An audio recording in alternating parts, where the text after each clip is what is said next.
Jake was frustrated and tired, but it was easy to understand why. Though Yumi had been quiet the rest of the ride back to camp, the night had brought with it no shortage of disappointments. He'd gone to that dead-end town hoping to find the wraiths he'd been seeking, but instead, all he found was a japper far from home and greener than grass. He'd shot a man through the head and had to explain himself to Sheriff Richards, which was always a very difficult thing to do, as Richards had known him since he was a boy. Thoughts, concerns, and doubts swirled in his head like the wind, and as the crickets and frogs sang the anthem of the evening, he pondered to himself if he'd gained anything from the night other than a tag-along. Possibly. Yumi called them yokai, but could these things be much different than the things he'd seen? The monsters he was searching for. If they were related, then perhaps that could be the key to finding the rest. The problem, of course, was the language barrier. Yumi could barely speak English, worse, she couldn't ride well, as she kept slipping and whimpering when the horse made any sudden moves, and she acted as if she never expected life out here to be so difficult. She was, in a sense, a horse herself, a creature that needed breaking in and adapting before she was ready to work.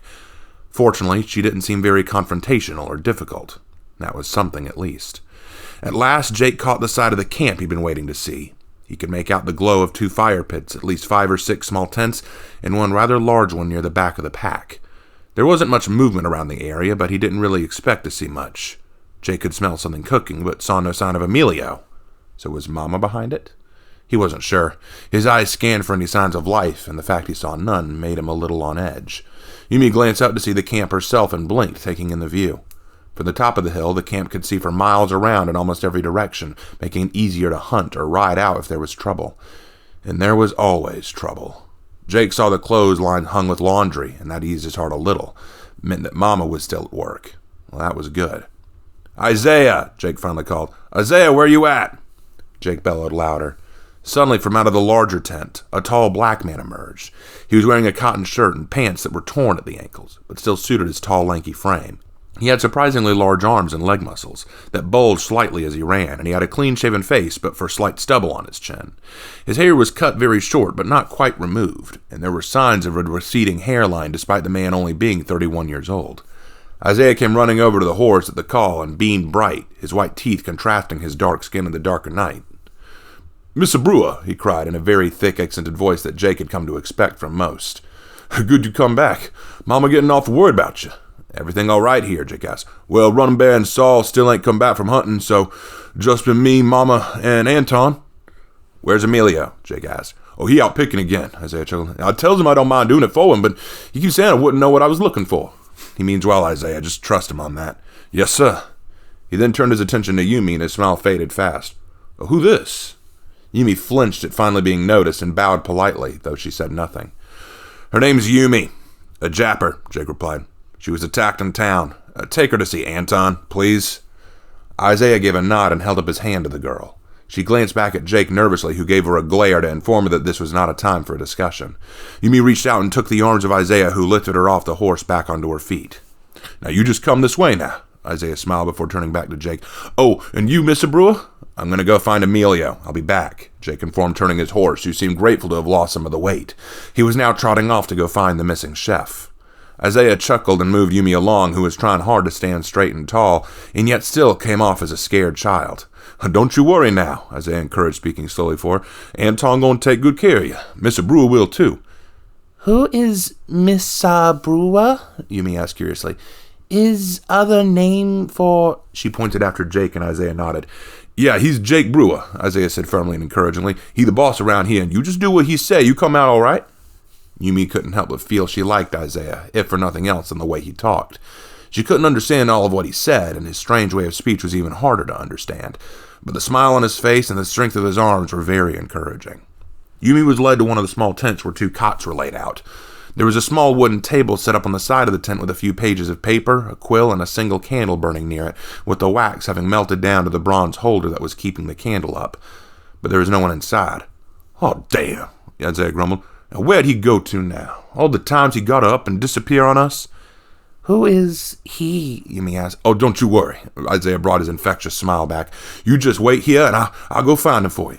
Isaiah then turned and ran from the tent to find Anton, leaving Yumi to sit on one of the cots and adjust her clothing some. Something she'd felt the need to do since she'd gotten off that horse. She liked Isaiah, but she didn't like any of this. The air was bitter cold. The misty fog that blanketed the night made her feel like there was something unnatural about the land. And the way people talked. Such vulgarity to the English tongue. It was nothing like Japan or its language. She'd known coming to America would be a risk, and certainly uncomfortable at times, but her experience as a barmaid the last few days had shown her the ugly underbelly of American society.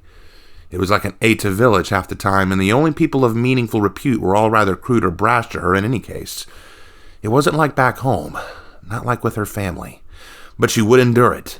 Besides, despite this rudeness at times and the way he acted, Jake seemed a reasonable man. He had saved her, after all. There was no telling what that other man was going to do. Maybe her best chances of finding her brother weren't with the bar patrons, but rather with this Jake and his little traveling clan. That is, of course, what this must be. Although it was hard to imagine that the tall, dark-skinned one who answered to the name Isaiah was in any way related to Jake. Perhaps this wasn't a clan so much as it was a band of Ronin, outlaws perhaps, in which case Yumi's heart only beat that much faster out of concern for her safety.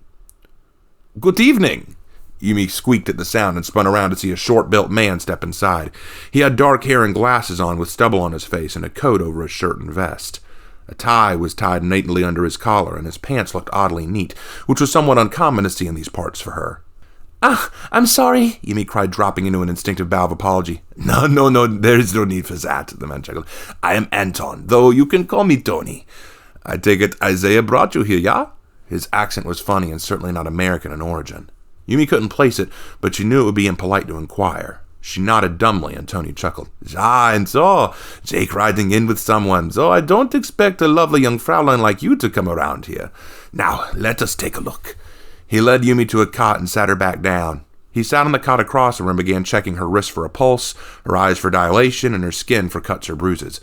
Would you remove your shirt, please? I'm just checking for anything unusual." Yumi hesitated a moment, but resigned slowly to her situation. If Tony was a doctor, as he seemed, then surely he must know what he's doing. Removing her shirt, Tony inspected her body very carefully, and her legs as well, taking notes and grumbling to himself.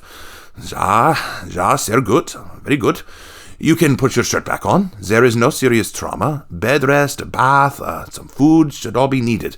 However, and please understand, I do not ask to make you, uncomfortable, I believe is the right term, but, you were, how should I say, not violated, were you? No, Yumi answered shortly, not quite understanding his words. You are still pure. No inappropriate actions or instances of fornication, he clarified. Yumi still looked puzzled, and Tony cursed, realizing she couldn't understand. With a blush of his own, he pointed toward Yumi's privates and motioned with his fingers the action of sex. Yes or no? Yumi blushed fiercely, now fully understanding his question. No.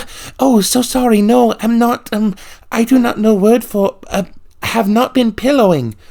Then I will not check that. Tony breathed a sigh of relief, half from the fact he didn't have to inspect her lower regions, and half because he was glad he could make his question clear without resorting to more direct methods. Now, just a few questions. What is your name, dear? Takahashi Yumiko, but you call me Yumi, it is fine. And where are you from, Yumi? Japan. And how old are you? So sorry? Age. How old? 26, I think. And what do you do? So sorry, I do not understand. Your job. What is your job, your living? Tony asked, trying to stay patient and work through the language barrier. I am a doctor, and you are a samurai. This took Tony by surprise, like a punch to the teeth. A samurai? He'd heard stories about Japan and its samurai warriors, but to meet one... He wasn't entirely sure what to expect from that. He'd anticipated a warrior, some tall, imposing brute wearing armor and a curved sword like he'd heard. Not a scared young woman. A samurai? Is that your job? Job? I'm sorry, what is a samurai? Tony tried to ask. Is not sure as having right words, she answered. Samurai being high level, higher people, above lower people. Samurai meaning to serve, so we serve daimyo. So a social class? Tony asked curiously. Is maybe? Tony was now far more curious, but before he could ask anything more, the flaps of his tent suddenly opened up. A woman with charcoal skin and a plump body stood there. Her hair was tied back with a yellow bandana, and she wore a dark dress with an apron over it. Her hands were covered in what appeared to be flour. The buxom woman looked from Tony to Yumi, and she let out a shocked cry of disbelief. Oh, for heaven's sake, Mr. Tony, can't you give the child some time to clean up first before you berate her with questions? She hurried to Yumi and, without waiting to see if she was ready, grabbed her by the wrist and lifted her to her feet, pulling her close in a protective hold that Yumi knew better than to try and resist. Tony chuckled and held up his hands defensively. Oh, so sorry, Mama. It was a doctor's playful curiosity. Nothing more, I promise. Well, your supper's on the table, Mr. Tony. Now I'ma get this child all cleaned up. She then turned and escorted Yumi out of the tent. Come on, baby, we gonna get you right as rain, darling. Tony couldn't hear the rest, but just shook his head, pulling one of his papers onto his desk close to him and taking up a quill to write down the information he'd gotten. No sooner had he done this than the flap opened again, and this time Tony turned to see Jake standing inside. Tony smiled but said nothing. Jake had a look on his face that said he clearly wasn't in the mood for a physical or a lecture about bringing in strays. He took off his hat and sat down on the cot where Yumi had been. How is she, Doc? Healthy, all things considered, Tony answered, though Mama insists she get a bath and dinner before we do anything more with her. That's why I wanted Isaiah to get her to you before Mama got hold of her, Jake smirked. Mama was Madeline Cook's nickname that everyone in camp knew her as. She was Isaiah's aunt, but even he called her Mama. She got her name from her motherly attitude and treatment for everyone. Not one person in camp didn't see her as some kind of mother figure. A cruel irony, as she had no actual children. Yes, you just missed her. I'll talk to the girl later. For now, your thoughts? I told you she is healthy. Not about that, Jake growled.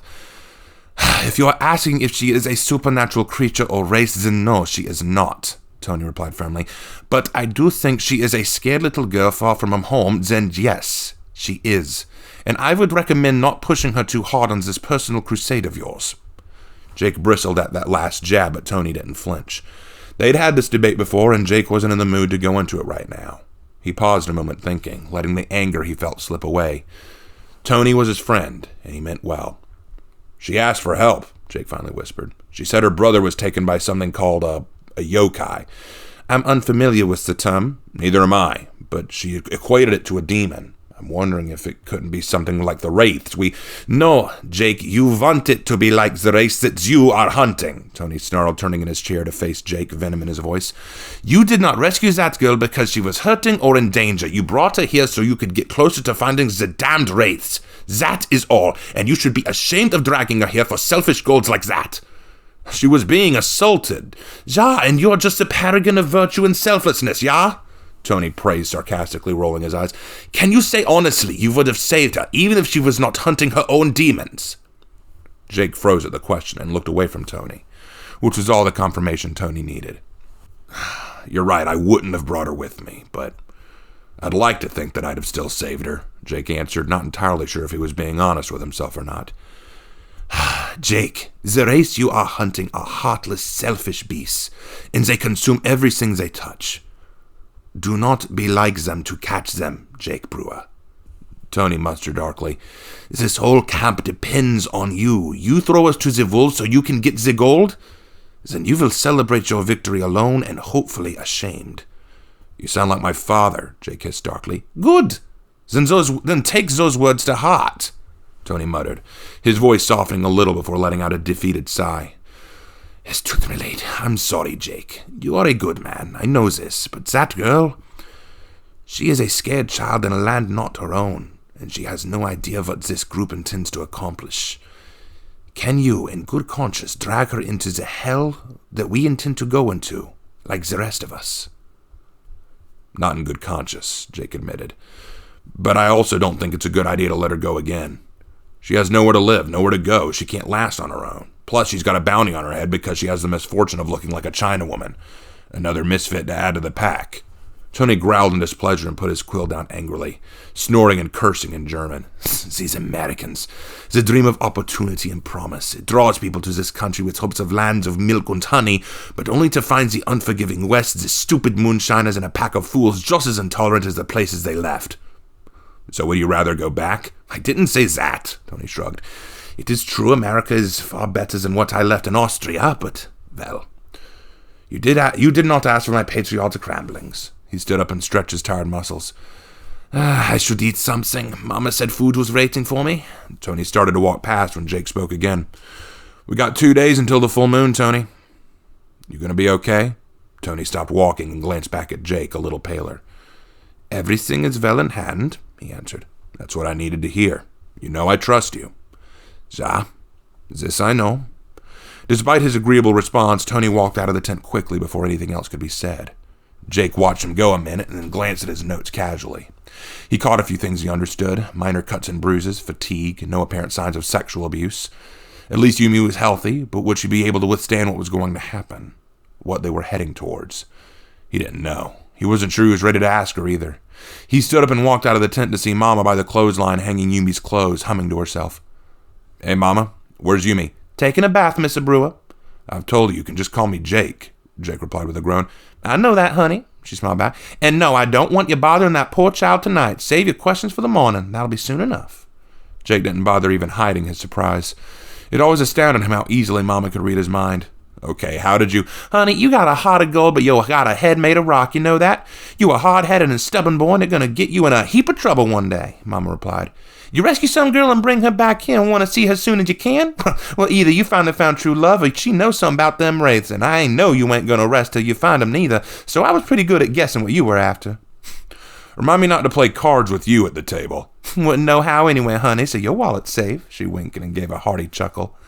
Jake shrugged, knowing there was no point arguing with her. She was a mama bear to the core, and if she wasn't going to let him talk to Yumi tonight, she would make sure of it. Besides, it seemed a little unwise to interrogate her in the middle of a bath, so probably for the best to wait.